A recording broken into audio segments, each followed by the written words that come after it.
Good afternoon, good nearly end of Good evening, near the end of the con. Yeah. You decided to end it in the best way, learning about audio drama. It is a good way. Okay. So, we are Shades of Vengeance, and we've been doing this for a while now. Yeah, we decided some time ago to expand from where it initially started with games, tabletop role-playing games, card games, and comics, into audio dramas, and it was mostly due to this man here. Oh, I'm Leo, by the way. That's Ed. We feel that audio drama, or scripted audio, I should say, is an underrepresented medium in general. There's more podcasts than we would like to see where it is totally unscripted, just randomly people saying whatever they think. It offers a different dimension for storytelling to other media. Things like comics or perhaps a movie have different emphasis in terms of what you're getting out of the storytelling process. As a result, you focus on different things and you have a different flavor. I've actually enjoyed several times turning a comic into an audio drama to discover what I want to do differently, what differences in the feeling I can actually evoke from doing so. And there are some lovely challenges that come along with that, but the other thing that we want to do, we want to set some a quick definition here. Audio dramas versus audiobooks. Yes, indeed. So, the definitions vary. We're going to give you a definition for this panel, and then you can, decide what you want to call them. But just for ease of being able to communicate with you all, we're going to say that an audiobook is something that was not specifically created for audio. So it might be a book that's being read, it might be a movie that's being adapted, whatever. That would be an audiobook. Often audiobooks have narrators, and audio dramas do not so often have narrators. Some do, some don't. It does vary. The lines are blurry, let's say. Very blurry. But we're going to go with that for this, just so that we're all on the same page when we say one or the other. So, where do you start? Hopefully you've got some form of idea ready. Hopefully. If you want to start delivering an audio drama, you are going to want to begin by having some kind of draft of what it is you're going to do. We're not going to cover writing in this panel. It's not the major part of what we want to cover. We'll happily answer any questions about it if someone has some during the Q&A, but we're not going to focus on writing. We did a panel about finishing your creative projects yesterday when we touched a lot on writing. So we're going to assume that you have written a draft. Now this is a full but not necessarily final draft for reasons that will become clear later. So you want to know exactly what your story is, what you're intending to do, how long it is, and all of that stuff before you begin the process that we're about to outline. And then we've also got a favourite method for expanding that outline. We like to improvise on top of the draft or the base idea for the characters. We like to use that particularly for audio drama because it helps build relationships before we put them into the final draft. Well, you can even do that slightly earlier. We have historically done an entire audio drama which then ended up not being an audio drama for reasons. It got turned into a movie. But we did that, we wrote the initial draft entirely through doing improvs in front of a microphone. I took one character, Leo took the other character, and he was the grumpy guy and I was the annoyed, obviously this is the right answer guy. And we sort of developed that into a script with a few specifics around, oh, this is the scenario, go. Now, fine, probably 80% of what we improved was complete garbage, but the 20%, whether it was really good on its own or whether it was really good after an edit, was really helpful when writing up into a full-on script. So don't be afraid of using improv as a tool. And when we say improv, we really do mean messing about with your microphone and mess around. Our last improv ended up in toilet humor quite frequently. No, I'm not going to be including that in the script, but it was just a bunch of people having a laugh. And there was a couple of things where we thought, oh yeah, actually, they would speak like this. So it became part of the way they scripted dialogue. Speaking of speaking, giving a voice to your characters. I am going to jump on there. Yeah, much more him than me. So the thing about giving a voice to a character, everyone's got an idea of what they think they should sound like. So for example, when I'm building a voice for a character, I borrow from whatever I want to hear. So something that was invented from one of our improvs, a fantasy flavored short, and Ed looks at me and goes, okay, Leo, you've got to do a dwarf. So I started thinking about it, and I thought that the dwarf should sound like this, because most people think dwarves are Scottish, and this guy is gruff, and he's a bit grumpy, so I'm going to go with this one. That being said,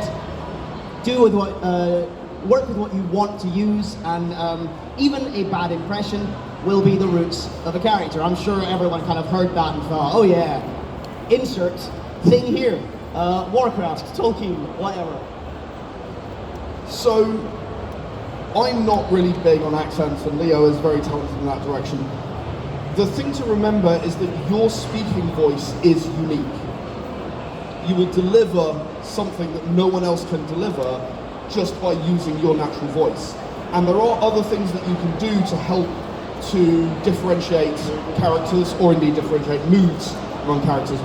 It is voice acting, after all. You are wanting to give some kind of variation between things.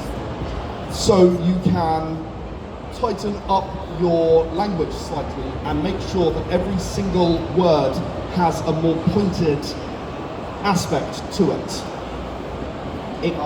Immediately your character is sounding more, probably slightly frustrated, I would imagine. Here's a reminder for anyone that's ever worked in a call center. Remember, everyone was like, smile on the phone. Remember, you've got to sound happy. You've got to sound invested in what people are saying. I'm putting on this smile. I'm very tired. Like, it's you can actually hear the difference when someone smiles. You can always tell.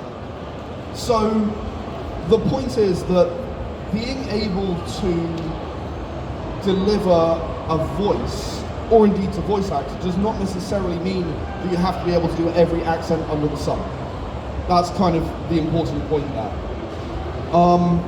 It is worth talking about how Leo gets into character, because he's got a very specific way of doing so. So I use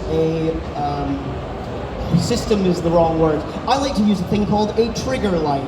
It's a catchphrase, it's a saying. It immediately reminds me what this character is going to be like, what the places in the world. It gives me an idea of the genre, it reminds me of something. So I'm picking one from random. There's a villain that's always monologuing. He's always looking like this. I used to want to save the world, and now I want to destroy it. Like, he's obviously this twisted villain. That's the kind of vibe we've gone for. You want to... another thing to think about... Oh, hang on. I'm there. Don't worry. I'm there. I want to talk from the casting perspective for a second, because I do a lot of casting. I do a lot less voice acting than I do the casting side and the directing side. And the last time I put a casting call out, I got something like 50 applicants. It was enormous. And 45 of them were exactly identical. They all spoke like this. Hello, I'm here to play the secret agent, and I think you want me to sound like this because it said this guy is an anti-hero, so he's going to speak like this. And also if he's a hero and all three. Something like 95% of all auditions sound like that. I have no idea why. It's just somehow people have decided that's what you do. So speaking as someone who does casting, please don't do that, because you're basically an instant no for me. I'm looking for someone who has an identity to their voice, someone who delivers a character that I can hear. Now, I may agree or disagree with what it is that you're giving me, and I am the kind of person who replies to absolutely everyone who puts in an audition, you know, if you're going to spend Which is rare, by the way. That might be unusual, but, you know, I feel it's important.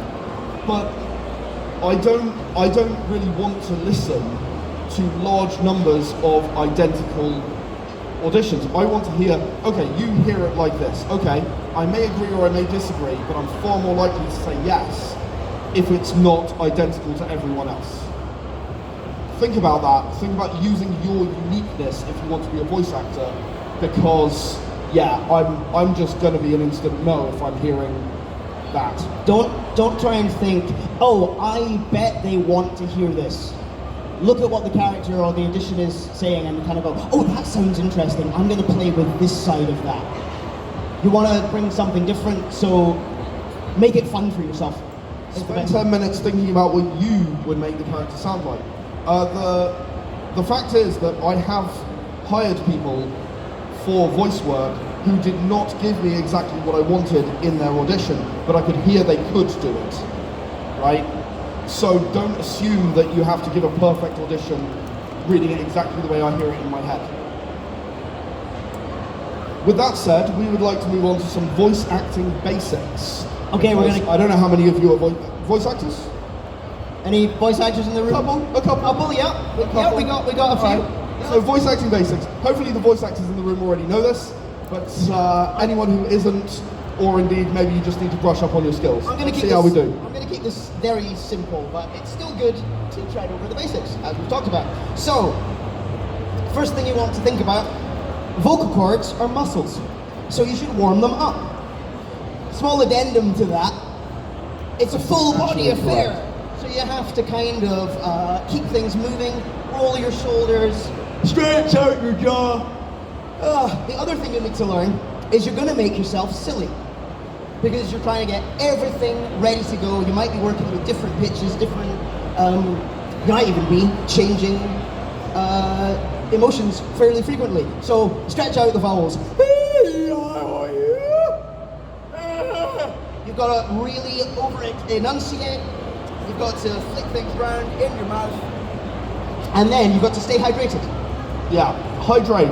I want to talk a little more about hydration though.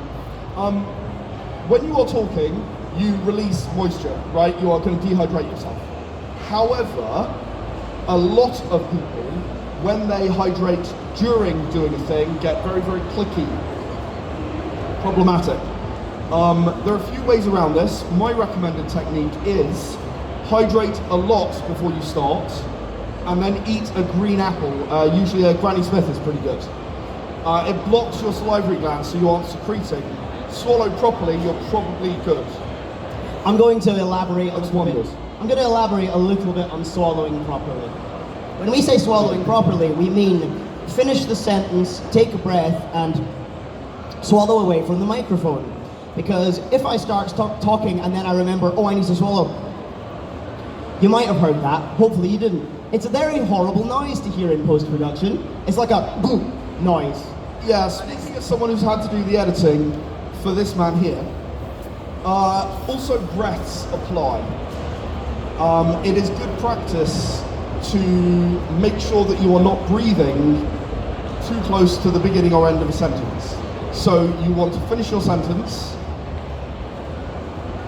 and then begin your next sentence. Presumably you will saw me take a breath there. I'm just going to guess you did. Leave a gap, because then the editor can cut out that breath without affecting or having the words after or before it's affected. That can be a real problem sometimes. Can even lead to retakes being needed. So my favorite thing about audio is no one can see you when you're recording. So embrace looking silly. It's gonna happen. You might need to come up with a character voice and screw up your face in a stupid angle. I've got a guy that talks like this a lot out the side of his mouth, so I have to screw everything up, because that's just the way it gets out. On top of that, you want some tongue twisters if you're learning a different voice to warm up. It's gonna sound silly. You will laugh at some point, and that's good. Laughter's healthy. Yeah, just prepare yourself for you will look ridiculous. Fortunately, most people can't see you in the sound booth. The final thing we want to say about voice acting basics is rehearse, where possible. Not always possible, but yeah, give that a practice. Don't just turn up on the day and expect to give a live read that's absolutely perfect. That's quite unrealistic. Rehearse it, practice it. You are delivering a performance, and the faster you deliver a good performance, the faster everyone is finished. I also want to say, even a minute skim read where you're mouthing the words before you walk into the booth counts as a rehearsal. Yeah, if you're not able, it does happen that you turn up and you only get the script when you turn up. I don't like to do that. I like to be more prepared, but not everyone is of that same school of thought. Yeah, read it through, but don't just read it, mouth it. because you will learn more about it by doing so. Where is your mouth going to get stuck on the way that you're talking? So, moving onwards. We're done with voice acting basics there. How do we do? Anything new? Cool. Awesome. I'll call it good. How do you actually do the whole recording thingamabob? Good question. And one that we hope that we can begin to answer without breaking the bank. Yeah, the first thing is studios are expensive. We're very aware of that. The second most important... Well, it is worth saying that although studios are expensive, they are probably the best place to record something you want to do. However, not everyone can afford that, and that's completely understandable. No way shaming anyone for that. Just be aware, a studio is likely to be better than anything else you are going to create. That being said, if you have to make the choice, the most important thing is treat the space. Don't worry about a £300 microphone. It's not about what you record on, it's about where you're recording. Sorry, he means don't buy a £2,000 microphone because you think you need it. The point is that if you are recording in a bad space, a good microphone is not going to do you any favours. It's not going to help you, right? If you have money to spend and it's limited, treat it on the space and not on the microphone first. Deal with the microphone later. I mean, we record audio dramas very happily with great quality on a Blue Yeti microphone, which is not anywhere near the top end. Not anywhere near. And the reason we can do that is we built a box of cloth blankets that we hang around the space to deaden the sound. So yeah, cloth minimizes sound, really handy. Most people know this one on the basic level. Here are some practical ways in which you can do it. Number one, quite famous one, under the duvet. Be careful in summer, please. It gets very, very warm. But dive under the duvet. It's going to absorb the vast majority of the reflected sound. You're going to be doing fine. We've had professional voice actors record for us in their wardrobe. Yep, wardrobe full of cloth. I worked with someone who recorded a significant amount of stuff with me, who was literally talking into their wardrobe. They mounted their webcam on top of their wardrobe, and I was talking to them, and they were talking into their wardrobe where their mic was. And when fascinating, but it works brilliantly. And when we say the space, there's lots of stuff going around the net right now where it's like, oh, here's the sound box, and it's shaped like an egg, and you put your microphone in it. Focus on surrounding as much of you as possible. That's why the wardrobe is better, because sound bounces. It refracts everywhere. You might be able to tell sound bounces because it's going all the way up into the rafters here. Yeah, we can hear it from the stage. We can hear it. So we want to get to Q&A, so we are going to have to push along, but we would like to talk about recording programs. I'm going to make a stand. We are, but in a moment. Oh, I see. The first thing I'm going to say is that Logic is fantastic. Yes, absolutely. It's also extremely expensive. And again, we understand if you can't break the bank over the recording program you're going to be using. Recording and editing are two different things, which is why I will always say Audacity is a brilliant recording program. It's free. You can download it onto your computer. You can just get away and go. It's plug in and play. It's great. It's not even a terrible editing program as long as you understand the limitations of it, right? So if you don't know what I'm talking about, then please go and read up on what the limitations of editing using Audacity are, and bear them in mind. Usually just backing up your original file will be enough to sort you out. Ultimately, there is no wrong answer for what program you use. There is Reaper, there's GarageBand, GarageBand is just a downscaled version of Logic that is included on every Mac. So if you've got a Mac, you've got an editing software. Just run with it. But the point is, you can produce great quality with any of these programs that we've mentioned, and I know that some people sort of look down on Audacity, but it can be used effectively if you know what you're doing. Understand the limitations of your tools, you can deliver good stuff.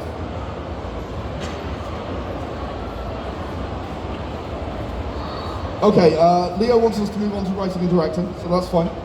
I will do that. I do the vast majority of these things. So it's more directing than writing, to be completely honest. There's a little bit of writing in there. When I'm directing an audio drama, I generally do not have the script in front of me. right? Because I have found that it is too easy for me to compare it word for word against the script and forget whether it actually sounds good. So, what I do is I have a third person there, the voice actor being a second, to follow along the script, note down the takes, take one was good, Ed said in take one it was good, take two was even better, whatever random things I throw out, whatever random comments I throw out. And when I say follow along, we mean with a pencil, making notes on a copy of the script. Absolutely, and then, at the end of a take, go, hey, so missed the word having in there, and I'll go, yeah, I don't care about that, that's fine, that's okay, we'll move on. It allows the voice actor a little more flexibility, because ultimately you don't care whether your script is delivered word for word, you care whether it sounds good, right? So that brings me to the next little bit, which is I like to allow voice actors a lot of freedom. Hey, I want to read this another way. Okay, fine. Drop it. Go ahead. Let's do it. Let's try it. Oh, I think that they would use this slang word or that slang word instead because I'm doing it in this accent and that's how they would talk. Fair enough. I am not perfect in that area. I expect the voice actor to have the expertise to say it if they're saying it. I'll definitely give it a go. We had a Bampot incident, if I recall correctly. I had to explain what that slang word meant so that the person learning the Scottish accent could use it correctly. On top of that, freedom within reason, because there might be a chance where you have to just explain the line as the director and what you want. Yeah, there are definitely times when I've had to, so I've worked with professional voice actors, I've worked with Jennifer Hale, I've worked with Erin Nicole Lundquist, and various others. There are times when you go, no, what I actually meant was the emphasis is here, and you have to read the line. Now, I happened to be at a convention and I met Hedy Barres, who did Yuna in Final Fantasy X, among many other things. And I asked her, in her opinion, when should a director read the line? And she gave me a piece of advice that I thought was extremely helpful. She said, if you know how you want it to sound, then read it. And if you don't mind, don't fall into the trap of reading. Let the voice actor do their thing unless you have a really firm vision. I will be very happy to hear it, I will be very happy to deliver what you give me. But don't fall into the trap of reading every single line just because, you just fell in there. That brings me on to the final part of direction that I want to talk about today, which is about the value of staying silent when someone, in your opinion, messes up a take, right? So whether you are a voice actor or whether you are a director, people are going to make a mistake, right? They might miss half a sentence or, misspeak a word or something like that. The word Eulutian is something that causes constant problems in one of my universities. Don't interrupt the take as a director. Let the actor finish, let them get to a natural break point and then say, right, I am going to need that again, here is why. Because quite often, they will go on to the next sentence and it'll be absolutely brilliant. The best take that you get of that sentence. If you sabotage that in the middle of that sentence, you are going to deeply regret that. I'm afraid I had to learn that the hard way after making that screw up more times than I would like to admit. The same applies to voice actors. If you think you've made a mistake, this man here is, I'm going to put him on blast now, he is the absolute worst at interrupting himself when he makes a mistake. He's like, oh, I mispronounced that. I'm like, no, you didn't. No, you didn't. Why did you stop? Cut myself off at the knees. Had the flow. So, if you're a voice actor and you think you've done something wrong, try and ignore it, get to a natural break point, and then think about it. What are you going to waste, 10 seconds? I think you can live with that. Yeah, try not to be a perfectionist. Perfectionism is the enemy of success. Someone intelligent said that once. Yeah, someone intelligent said that a couple of days ago. He's standing up right now. Okay, editing. We're going to quickly go through editing because that's good. It takes 3 times as long as recording the actual thing. Because that's not mic time. That is all of the time. So switching people, whatever. In my experience, if you spend a day recording, you have 3 days of editing that. Even if you think you only have an hour's worth of stuff. So if you've found an editor that you like working with and they do good work, be ready to help them out as many ways as possible. Because every editor's got different habits. Yeah, they might go, hey, I'm going to put some basic music in, but it's not final, so please ignore it.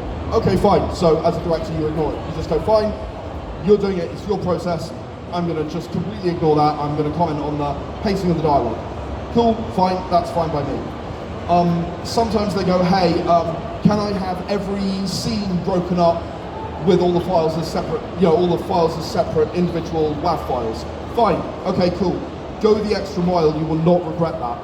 If you find someone good, bending over backwards for them is worth it. Go that extra distance to help them out. And be ready for a game of version tennis, so work out how you want to signpost your files. How is a draft marked? How is if it's got voice only or if it's got soundscapes only? Basically, communicate, right?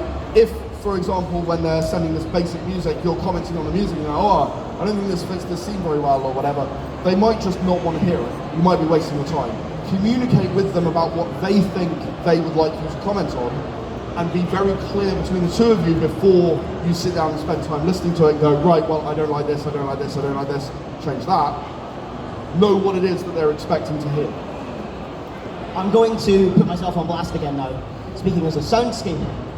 So soundscaping is editing, sound effects, extra things to pad out an audio drama or sometimes an audiobook. Less is more.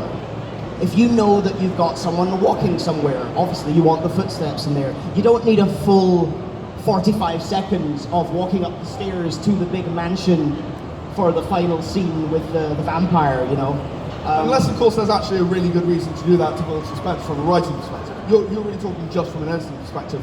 Let's give an example closer to where we are. You're at a convention. Your scene is at a convention. Don't give 5 minutes of background noise like you can hear right now. People got the idea after about 10 seconds, maybe even 5, right? It's a large, crowded area, lots of people.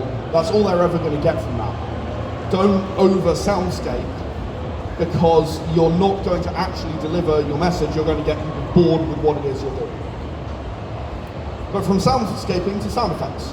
Okay, so you can find sound effects, the wonders of the internet. Lots of people record things and put them up. So I will say freesound.org is a goldmine. People are recording stuff on different tech. They're recording like intricate little pieces. Oh, I apologize. Camera shutters. Yeah, camera shutters is a perfect one. Look for the Creative Commons or public domain one. People mark things out for free use or credit. And please, credit people if you use their work. It's not a big deal. Just go, yeah, these sound effects were from this. The other thing about soundscaping, let's say we are using a convention soundscape. You have a microphone in your pocket. It's called a phone. Just hit record and walk around and do that and see what you catch. You'd be surprised how good phone microphones are, to be honest. I remember reading somewhere that if you're filming a movie and you're short a microphone, stick your iPhone in your pocket and record off that, because you are likely to get good enough audio for movie quality at the end of the day. So you've sorry, where to find effects?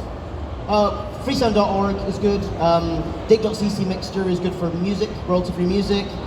Even if you Google, the specific sound effect you want, I will say, sound is transformative. So you might be able to find something even if it's marked a different thing. Generally, free sound is great. There's probably a million different sounds for that. Just make sure you see what the credit situation's like. And then don't be afraid to make your own sound effects. We actually did that one time. We needed a shower turning on. Could not find one anywhere. Stuck our microphone in the bathroom, turned on the shower, recorded that noise, absolutely what used. Brilliant. It actually came out really nicely. Often you can easily recreate something that you could spend hours looking for online. And again, we used the Blue Yeti for that one. Yep. Came out lovely.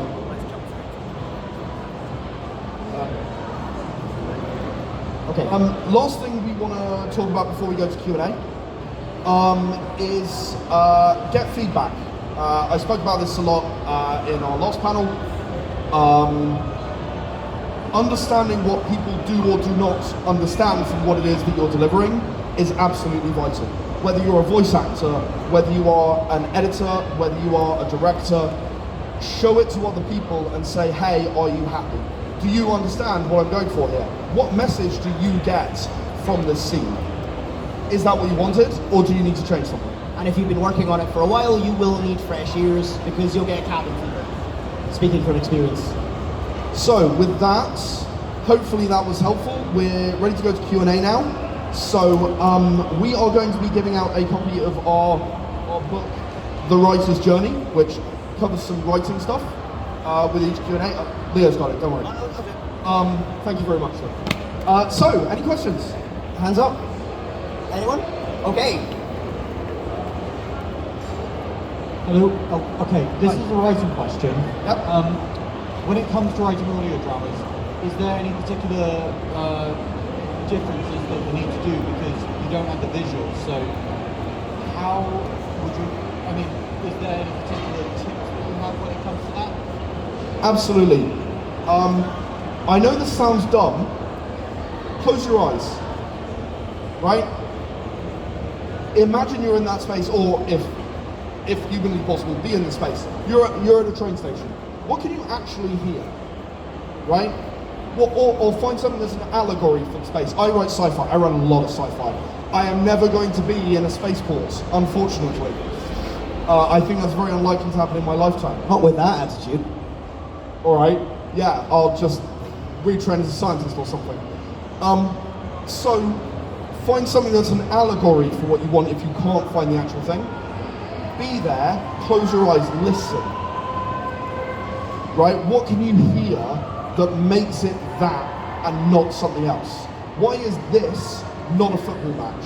Why is that different? How is it different?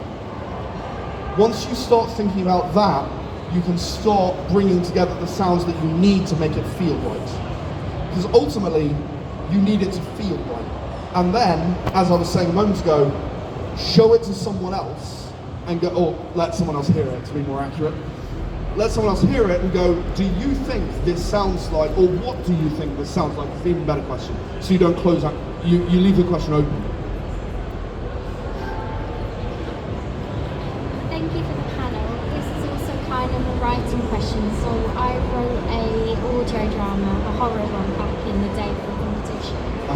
I was wondering, like, how do you kind of push your work out there to kind of like, because I don't like the sound of my own voice, so I just want to know, like, how do you push your work out there to other people? Thank you. Would you be looking to direct the thing? You would. So, put a budget together. Understand what it is you want to do. Put a casting call out. It's not hard. I actually got more replies off LinkedIn last time I did a casting call than from anywhere else. But you know, put a casting call out. Go, hey, put it out on Blue Sky or whatever your social media platform is, and go, hey, I'm looking for some voice actors to do these things. It will spread because there are a lot of voice actors that want work. Not only that, you can reach out to various Discord communities which exist. I'm sure Leo could direct you better than I could, to be completely honest. I could even recommend, big asterisk, Reddit. There's a place called Record This. And people will do stuff for various things. Just be aware that you should be paying people if they're doing this thing and you expect to do a commercial venture. So figure out what your budget is. You will find people who will do it for very cheap. You do not have to break the bank to do a thing, especially if it's like I would like to do this and I have no idea how successful it's going to be. If people go in with their eyes open, to be completely honest, I first worked with Erin Nicole Lundquist because I just went, oh, I have this thing. I want to do this thing. Do you want to do this thing? And she was just like, yeah, that sounds fun. I'll do it. I'm like, I don't know how much money. Oh, I don't care about that. Just, it sounds fun. Let's do it. You know, there are people out there who will just go, yeah. Love to. Hiya. Hi there. Thank you for the panel. With scenes that are, or parts of the script or whatever you're producing that maybe to do with more action, or how do you go about directing and producing that, or do you lean more towards keeping it more based on conversation, just action through audio drama? It's sort of like a similar answer that I gave to the gentleman behind you, in that, so what does it sound like, right? I have plenty of action in my various audio dramas. I think the thing that comes to mind most with your question has actually been explosions, right? So what we actually did is we had the explosion and then we had some ringing in your ears, deliberately, right? We left that going a bit to make you feel that vibration that you would be feeling in your hands, you know? So think about what it sounds like. Think about how the action sounds. No, you're not going to be able to show someone sliding under a door, firing their gun or whatever, you know, that's not happening, unfortunately. But that's not to say that it shouldn't be included, it's just how you include it is a different thing. I actually did a superhero audio drama adapted from a comic that had a fairly intense fight scene in it between our superhero and a lizardy thingamabob. So we started making fleshy noises for the scratches and the damage being done. It was not identical to what was in the comic in the end. You did not get the same experience, but that's a good thing, right? You get a different experience from audio. That was what we were trying to say at the start. Hopefully that came across. Direction as well. When you tell your actor, hey, the lizard man is biting your neck, it's going to sound different to it's biting your foot. It just is. And that's all I'm going to add to that. Do lizards sound different when they bite your neck or foot? You make a different noise, maybe not the lizard. I know, my biting hurts. You've got a question here as well. Cool, all right. I've got a technical recording question. Yeah. So you kind of touched on it a bit with soundscaping, but let's say you had a character who was, in a car and then gets out of the car and goes to meet someone. Should you record that in the studio, or should you take the microphone out and be in a car and get out of it? So I do like to recreate stuff where I can, but I would record the lines. Over here, Leo is next. I would record the lines in a studio as neutral as possible, and then I would stick the soundscape on the back of that, because you can have less or more of it, right? All it takes is one person in the background that happened to get caught on the microphone yelling something rude, and you have to do the whole thing all over again, right? Whereas if you have plenty of ambience from inside the car, maybe when it's driving, when it's not driving, whatever, then you have the car door opening, you have the car door closing, you have the wind, you can then very easily stick that on as another track, take it to the level that you want it, that's the other thing, because you then control the volume better, right? You might want the dialogue to be very understated, or you might want like the audio to be the absolute focus, and then just we are actually outside right now and it is quite windy. And you have the option, if you record them as two separate tracks, you start ending up in trouble if you meld everything together. You get limited. This is a voice acting question, and I was curious about what are the biggest lessons you've learned in this industry since starting? It's much more Leo than me. That's a very good question. You need to so the only way to learn is by doing. So when you make mistakes, and it does suck when you make mistakes, just remember where that came from at first. I think a lot about, so I know I'm on stage right now, which means there are lists and lists of words that I know I do not need to say. So you learn more about, I don't know, it's just control and thinking about making the right voice for the right job, if that makes sense. Does that help? Or, okay, cool. I think my advice would be, do it every day. Do something every day. And every day being more vague than literally every day. Do something every day. Just go, today I am going to get in front of the microphone and record this. Getting comfortable in front of the microphone when you are an absolute beginner is a thing, and it's fine, right? It's fine to really struggle to be on a microphone. It's okay to hate the sound of your voice. Pretty much everyone does, I'm not kidding. But you have to get used to it. And over time you will, if you practice. So practice, practice, practice, practice. No, that's not groundbreaking advice, but it is the best advice I think I can give. Hi there. Hello. So this is going from voice acting to, again, more the production, or in this case probably post-production / distribution section. What would you say are probably one of the easiest, or a few of the easiest distribution platforms for distributing your audio dramas and stuff, especially if at first you're doing this on a very limited budget? Thank you. Well, that's quite a difficult question, because if I knew that answer, people might have heard of my audio drama work. I think a Patreon, even a small Patreon, where you give a lot of stuff away for free, is a convenient and easy platform. People can donate to you very easily. I think you can also just set it up in such a way that people can download it for free. Share a link on social media that lets people download it for free and listen to it. I don't have good answers to this. I can tell you that Kickstarters are challenging. Very challenging for audio, very, very challenging.